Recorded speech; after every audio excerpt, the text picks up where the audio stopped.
Shalom, selamat pagi Bapak, Ibu, dan Saudara yang dikasihi oleh Tuhan Yesus.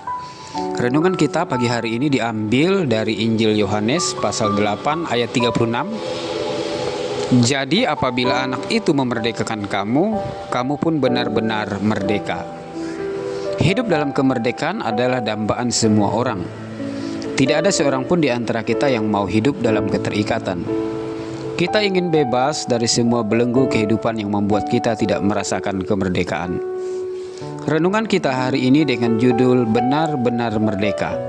Orang Yahudi pada zaman Yesus ditegur oleh Tuhan Yesus bahwa sesungguhnya mereka hidup dalam keterikatan.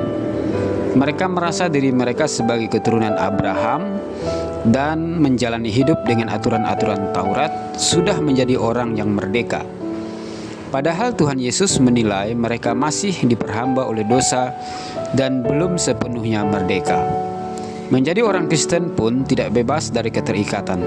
Banyak orang Kristen yang masih hidup dalam dosa, belum sepenuhnya bebas dan merdeka.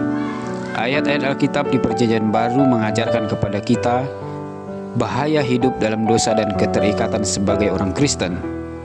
Petrus menyuruh kita untuk berusaha hidup sebagai orang merdeka. Hiduplah sebagai orang merdeka dan bukan seperti mereka yang menyalahgunakan kemerdekaan itu untuk menyelubungi kejahatan-kejahatan mereka. Tetapi hiduplah sebagai hamba Allah. Ada beberapa hal yang harus dilakukan dan dipegang oleh orang Kristen agar benar-benar menjadi orang merdeka.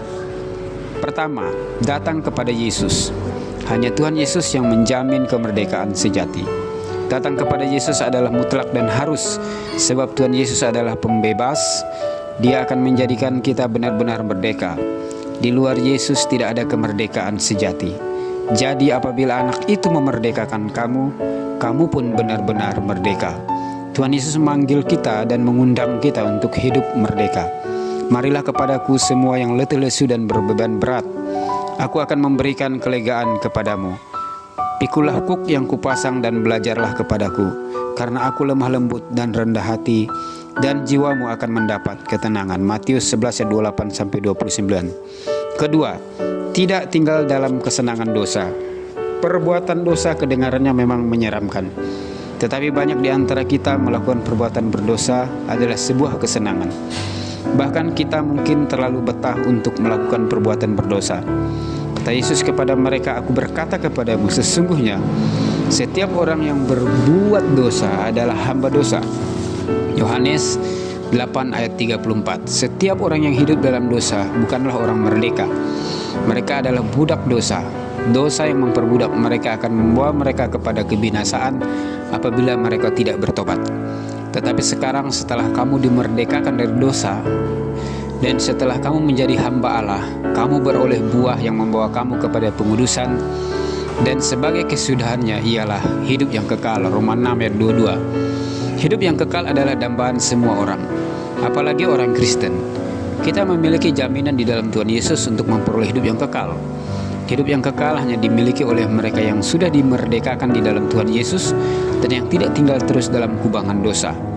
Supaya kita sungguh-sungguh merdeka, Kristus telah memerdekakan kita. Karena itu berdirilah teguh dan jangan mau lagi dikenakan kuk perhambaan. Galatia 5 ayat 1. Ketiga adalah bertobat. Bertobat adalah sebuah perubahan hati dan pikiran serta tingkah laku yang membawa kita lebih dekat dengan Allah. Bertobat meninggalkan perbuatan berdosa yang kita senangi dan sukai dengan menyesal dan hancur hati dan datang kepada Allah. Agar kita benar-benar merdeka, kita harus bertobat. Dengan bertobat, hubungan kita dengan Allah dipulihkan, hubungan kita dengan sesama dipulihkan. 1 Yohanes 1 ayat 9 mengatakan, jika kita mengaku dosa kita, maka Ia adalah setia dan adil, sehingga Ia akan mengampuni segala dosa kita dan menyucikan kita dari segala kejahatan. Orang yang tidak mau bertobat tidak akan mengalami kemerdekaan dalam hidupnya. Orang yang tidak sungguh-sungguh bertobat tidak akan benar-benar merdeka dalam hidupnya. Amin. Tuhan Yesus memberkati.